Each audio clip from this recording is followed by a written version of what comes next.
있습니다. 사실 법무부는 그동안 교정시설이 많이 개선됐다고 홍보해 오지 않았습니까? 네, 홍보했습니다. 그리고 심지어 올해 예산도 늘렸습니다. 144억 원 증액했습니다. 예. 수용자의 처우와 환경을 개선하겠다라고 밝혔습니다. 예. 지금 마스크를 못 준 걸 예산 탓을 하고 있습니다. 그러면 144억 원은 어디에 쓴 겁니까? 이 144억 원에는 마스크 예산이 없었습니다. 예. 법무부에 물어봤습니다. 공공요금 인상, 건보료 인상, 급식비 인상, 음식물 쓰레기 처리기 구입 등에 썼다고 했습니다. 전방에 예산 편성 연속으로 때 과속 이런 내용을 방지턱이 들었습니다. 있습니다. 전방에 연속으로 과속 방지턱이 있습니다. 네, 수용자의 처우를 개선하겠다, 기초생활 환경 개선하겠다, 수용자의 건강권을 강화하겠다고 했습니다. 2월의 문서입니다. 법무부는 이때는 코로나가 유행하기 전이다 라고 설명을 했고 그 예. 뒤에 34억 원을 자체적으로 마련해서 코로나 예산으로 썼다고 했습니다. 그런데 또 예산 탓을 하고 있는 게 있습니다. 지금 뒤늦은 전수검사입니다. 네, 이건 어떻게 봐야 합니까?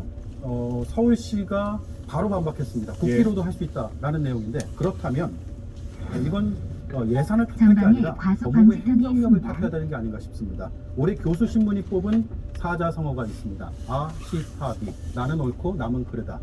법무부가 예산을 약 탓하고 200m 있는데 앞 신호 그런 위반과 법무부의 50km 남 단속 탓을 구간입니다. 지적하는 사자성어인 것 같습니다.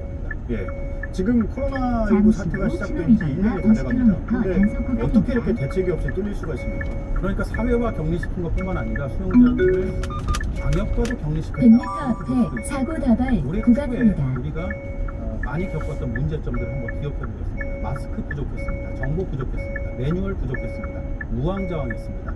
이미 사회적으로는 학습이 끝났습니다. 그런데 1년쯤 지난 지금 수용시설 안에서 이런 기초적인 문제들이 반복되고 사고 있습니다. 다발 네. 지역입니다. 물론 오늘 대책을 내놓긴 했습니다. 하지만 늑장 대응이라는 지적은 피하기가 어려워 보이는데요. 네, 지금 할 수 있다면 사태 초기에도 할 수 있지 않았을까요? 그때와 지금이 달라진 건 확진자 숫자뿐입니다.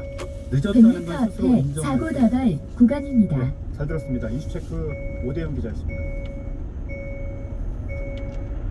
동부구치소에 수감됐던 전직 대통령 이명박 씨는 지난주부터 서울대병원에 입원해 있습니다. 입원 후에는 동부구치소의 코로나19 상황이 심각하다며 형 집행을 정지해달라고 신청했지만 검찰은 그건 사유가 되지 않는다며 허락하지 않은 걸로 나타났습니다. 하지만 언제 병원에서 나와 다시 구치소에 수감될진 아직 알 수 없습니다. 하혜빈 기자입니다. 지난 17일 코로나 검사를 받았던 전직 대통령 이명박 씨. 다음날 음성이 나온 뒤 곧바로 서울대병원에 입원했습니다. 입원 중인 이 씨는 23일 서울 동부지검에 형 집행을 정지해달라고 신청했습니다. 600m 70살 앞에 고령이라 터널이 질병 때문에 있습니다. 코로나에 걸릴 경우 위험할 수 있다는 게 신청 이유였습니다. 하지만 검찰은 어제 불어 통보했습니다. 형사소송법은 현저히 건강을 해하거나 생명을 보존할 수 없을 염려가 있을 때 등 7가지 사유에 한해 형 집행 정지를 할 수 있게 했습니다. 검찰은 이 씨가 여기 해당하지 않는다고 봤습니다. 300m 하지만 앞에 병원에 터널이 머무르고 있는 이 있습니다. 씨가 언제 구치소로 돌아올지 알 수 없습니다. 동부구치소에 현재 근무하는 교도관은 JTBC 취재진에 이 씨의 독방에 개인짐이 모두 빠져있다고 전했습니다. 지금 끊었어요.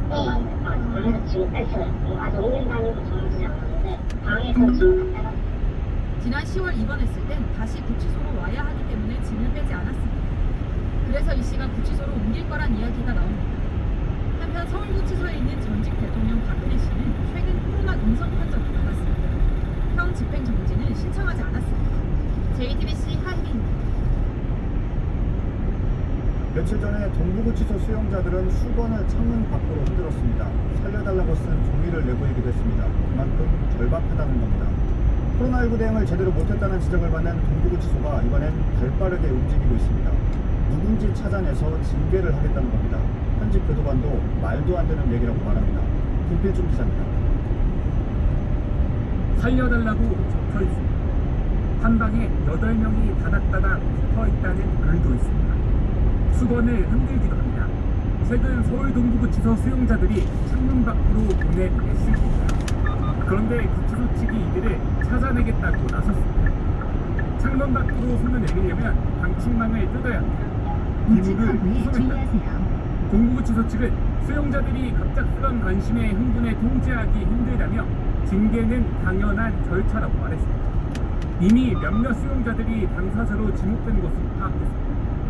이들은 혐의를 부인하고 있습니다.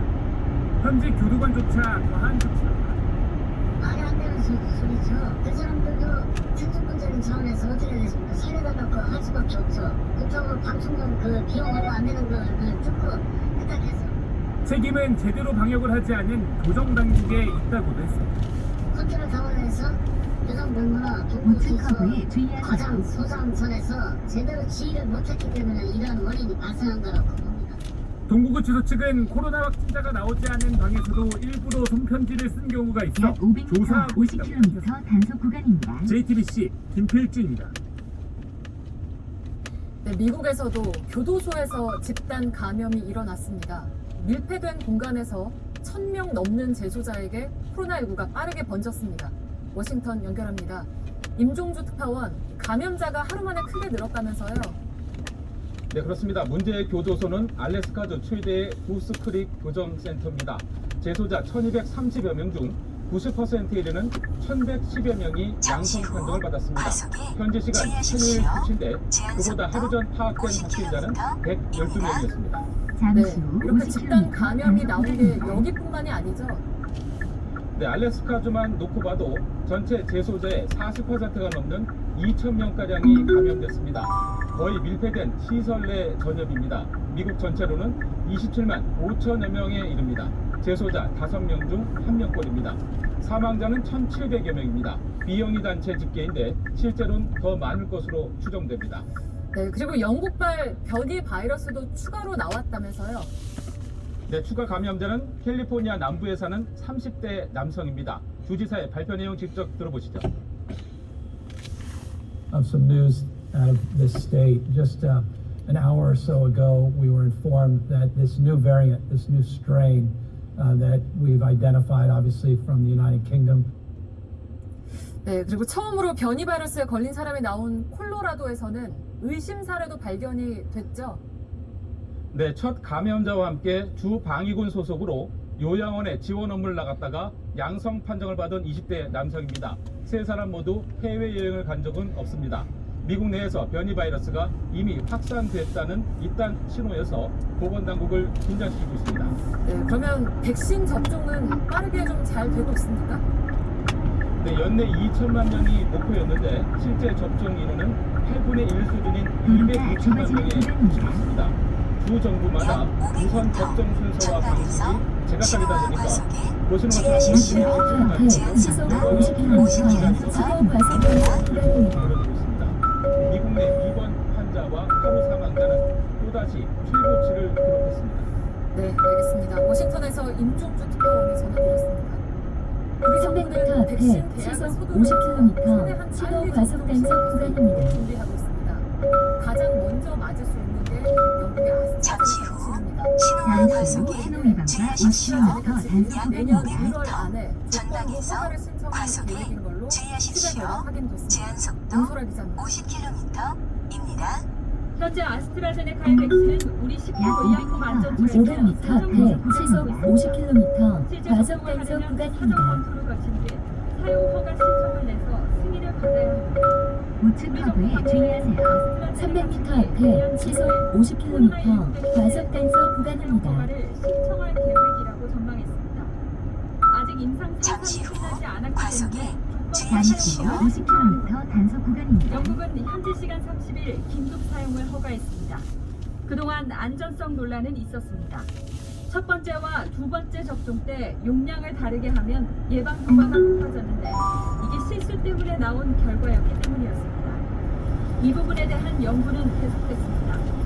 영국 정부는 300m 앞에 사고 다발 구간입니다. 3개월까지 접종 간격을 늘려도 효과가 최대 80%가 된다고 밝혔습니다. 우리 약 정부 관계자는 500m 신청이 들어오면 전방에서 영국이 신호와 승인을 한 과속에 근거는 무엇인지 주의하십시오. 또 미국에서는 600m 앞에 시속 50km 신호 과속 단속 구간입니다. 전문가들은 효과는 물론 부작용도 자세히 들여다봐야 한다고 말했습니다. 주정차 단속 영국 정부에서도 구간입니다. 굉장히 간략하게 언급을 하고 있고 우리 규제 당국에서도 그 횡단성 척수염에 대한 그 완전한 자료를 얻을 수 있으면 한편 정은경 질병관리청장은 백신 국제 프로젝트인 코백스 퍼실리티와의 협상 상황도 오늘 설명했습니다. 저희 입장에서는 1분기에 신속하게 물량을 받을 수 있게끔 계속 협상을 진행하고 있습니다. 우리 정부는 코백스를 통해 1,000만 명분의 백신을 들여오기로 했습니다. 국제적 맞은 백신의 종류는 아직 정해지지 않았습니다. JTBC 임소라입니다. 네, 우리 방역 당국이 조금 전에 미국 모더나사와 백신 계약을 마무리했다고 밝혔습니다. 보도국 연결해서 짚어보겠습니다. 윤영탁 기자, 어떤 내용입니까? 네, 질병관리청은 조금 전 브리핑에서 미국 모더나사와 백신 공급 계약에 서명을 했다고 밝혔습니다. 그동안 구매 확약서 등으로 물량을 확보했다 이 정도였다면 이제는 모더나 백신을 실제로 샀다고 보면 되는 겁니다. 물량은 청와대 발표대로 2천만 명분, 4천만 도즈라고 정은경 질병관리청장은 밝혔습니다. 네, 그러니까 백신 계약이 아니라 확보만 했다고 해서 그동안에 비판이 많았는데 오늘 것까지 하면 그러면 얼마나 계약을 한 겁니까? 300m 앞에 시속 50km 신호 과속 단속 구간입니다. 전 세계 백신 연합기구인 코백스와는 지난 10월, 영국 아스트라제네카와는 11월에 잠시 후 화이자와 잠시 후 12km 50km 단속 구간입니다. 오늘 모더나까지 오전 4시입니다. 신호 단속에 주의하세요. 네, 그러면 빨리 좀 접종을 하기 위해서는 이제 뭘 준비를 해야 할까요? 네, 물량은 실제로 언제 들어올지를 계속 확인하면서 또 시기를 앞당기는 노력도 함께 해야 합니다. 모더나 백신의 경우에는 청와대가 지난 28일에 2분기에 도입하기로 했다. 더 당겨보겠다고도 했습니다. 오늘 브리핑에서도 2분기 도입을 다시 밝히기도 했습니다. 방역당국은 백신을 어떤 방식으로 어떻게 유통시켜서 누구에게 또 어떤 순서로 접종을 할지 등에 대해 세부 계획을 세우고 있다고 설명했습니다. 네, 잘 들었습니다. 윤영탁 기자가 전해드렸습니다. 의료진 부족은 코로나19 초기부터 계속 문제가 되어 왔습니다. 확진자가 크게 늘고 있는 지금은 더 그렇습니다. 결국 정부가 올해 시험을 거부했던 의대생들이 다시 시험을 볼 수 있게 했습니다. 부족한 의료진을 채워야 하지만 원칙이 깨졌다는 지적도 높습니다. 이상하 기자입니다. 의대생들은 지난 8월 의사 국시를 보지 않겠다고 했습니다. 국내 유학도 했습니다. 의대 정원 확대 등 정부 계획에 반대했기 때문입니다. 학원 시험을 미뤄줬지만 결국 보지 않았습니다. 의사협회와 정부는 협상을 벌였습니다. 한 달 뒤 의대생들은 시험을 보겠다고 했습니다. 정부는 다시 기회를 줄 수 없다고 잘라 말했습니다. 국민 여론과 형평성 때문이라고 설명했습니다. 하지만 오늘 시험을 다시 보게 하겠다고 밝혔습니다. 코로나 대응이 장기화되면서 방역 현장에 의료진의 필요도가 커지고 있습니다. 국민 여러분들의 혼란과 불편을 드리게 되는데 매우 죄송하다고 말씀드립니다. 시험을 보지 않은 2,700명이 적은 숫자가 아니기 때문입니다. 이들이라도 시험을 보게 해서 코로나19 진료 현장에 보내겠다는 겁니다. 의대생에게는 따로 사과를 요구하지 않기로 했습니다. 별도의 사과 요구나 정부 차원에서는 할 계획을 가지고 있지 않습니다. 그런 차원에서 국민들에게 이해를 구할 계획이고요. 내년엔 의사 국가고시 시험이 2차례 실시됩니다. 1월 말에 한 번, 9월에 한 번입니다. 시민들은 어쩔 수 없다고 해도 원칙이 깨진 건 잘못이라고 했습니다. 원래 시험이라는 게 제 응시를 이제 부여하면 안 되는 건데 그런 식으로 하면 좀 의대생들한테 특혜를 주는 부분이 아닐까라는 생각이 듭니다. 좀 반성하는 그런 입장을 좀 보여주고 국가고시 임하는 의대생 단체와 의사협회는 아무런 입장을 내지 않았습니다. JTBC 이상화입니다. 사람을 구한다는 사설 응급구조 업체에서 직원을 때려 숨지게 한 사건이 벌어진 바 있습니다. 지역입니다. 저희가 취재를 하면 할수록 도무지 믿기 어려운 일들이 있었습니다. 이 녹음 파일 들어보시죠. 주정차 단속 구간입니다.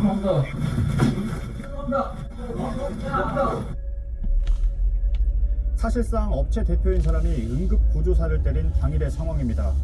구급차를 몰다가 접촉사고를 냈다는 이유였습니다. 맞다가 500m 정신을 앞에 잃었는데도 시속 50km 신호 과속 단속 구간입니다. 12시간 전방에 가까이 탱커 연속으로 괴롭힘을 과속 당한 끝에 방지턱이 피해 있습니다. 직원은 숨졌습니다. 먼저 배승주 기자입니다.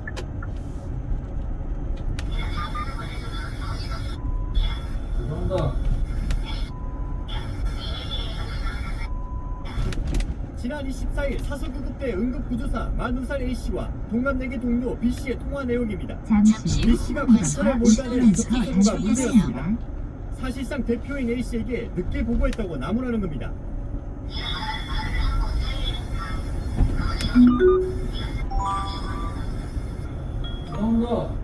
이어 사무실에 오자마자 B씨를 마구 때리기 시작했습니다.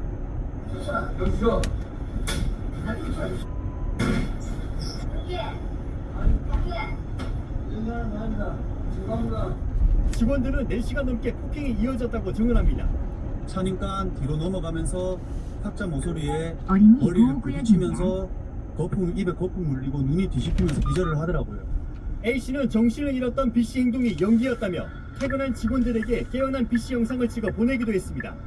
영상에서 B씨는 바닥에 주저앉아 정신을 제대로 차리지 못했습니다. 예, 듣고 있습니다. 동료들에 따르면 B씨는 한 달 전에도 머리와 얼굴이 퉁퉁 부을 정도로 맞았습니다. 때리고 어린이 나면 보호구역입니다. 신고할까봐 이제 안 보내고 집에 이게 감금이죠. 자기들도 안 가고 사무실 같이 자면서. 경찰은 구속된 A씨를 상해치사 혐의로 검찰에 넘겼습니다. 또 살인죄 적용이 가능한지 추가로 황해 중입니다. JTBC 배승주입니다. 전방에 과속 방지턱이 있습니다. 이렇게 가해를 한 사실상의 업체 대표를 도운 사람들도 있습니다. 폭행을 돕고 쓰러진 직원도 함께 옮겼습니다. 업체의 CCTV도 지우고 숨진 직원의 휴대전화까지 초기화했습니다. 녹음 파일 내용과 동료들의 증언을 토대로 백민경 기자가 이어서 보도합니다. 구급차 한 대가 천천히 뒤로 갑니다. 차문이 열리더니 들것을 빼냅니다. 맞아서 의식이 없는 B씨를 옮기는 겁니다. 녹취록에는 직전 상황이 그대로 담겨 있습니다. 가해자인 A씨의 지인인 이 업체 본부장이 A씨를 돕습니다.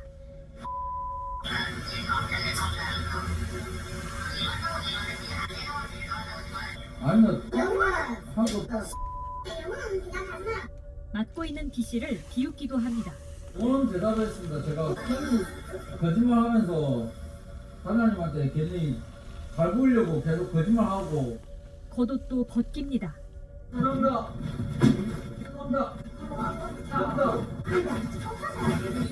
대표인 A씨 안에도 쓰러진 B씨와 폭행 흔적을 감추려고 출근하는 직원들을 돌려보냈습니다. 이들은 CCTV 영상을 지웠습니다. B씨의 휴대폰을 초기화해 저장 내용도 모두 지웠습니다. 폭행이 이루어질 때는 항상 휴대폰 같은 거를 꺼내놓게 했어요. 이제 뭐 동영상이나 뭐 녹화를 못하게. 단장이라는 사람하고 대표, 본부장 이 사람들이 저희한테 이제 밖에서 이런 걸 유출하면은 너희도 처벌받고 너희도 고소할 거다. 항상 이렇게 협박을 하고. 직원 8명인 작은 업체인 만큼 이런 조력자들의 감시가 피해자에게 큰 압박이 됐던 걸로 추정됩니다. 수년에 걸친 폭행은 한 동료가 녹음 버튼을 누르면서 세상에 알려졌습니다. 밖에서 통화를 하면서 들어오는 상황이었잖아요. 그래서 이때가 기회다 싶어서 녹음기를 켜놓고 기다렸고 반장이 들어오자마자 이렇게 때렸는데 저는 그런 거 때리고 이럴 때 그냥 눈 감고 있거나 구석에 숨어 있거나 그래가지고 그 장면은 못 봤어요. 경찰은 피해자의 휴대전화를 복구하고 대표인 A씨 아내와 업체 본부장도 사체 유기와 증거인멸 등의 혐의로 수사 중입니다. JTBC 문민경입니다. 어제 풀려난 사랑제일교회 목사 전광훈 씨가 오늘 곧바로 마이크를 잡았습니다. 법원의 무죄 판결문을 3일 독립선언문에 빗댔습니다. 자신을 전 세계 보수신앙의 대표자라고 치켜세우기도 했습니다. 대통령을 향해 간첩이란 발언도 이어갔습니다. 하지만 아직 무죄가 확정된 건 아닙니다. 검찰은 항소를 검토하고 있습니다. 오효정 기자입니다. 저 개인에 대한 판결 문서가 아니라 1919년 3.1 독립선언문과 같이 일부는 싫어하겠지만은 5.16 공약과 같이 사랑제일교회 목사 전광훈 씨가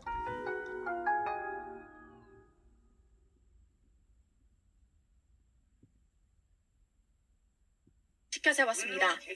전 세계 보수 신앙의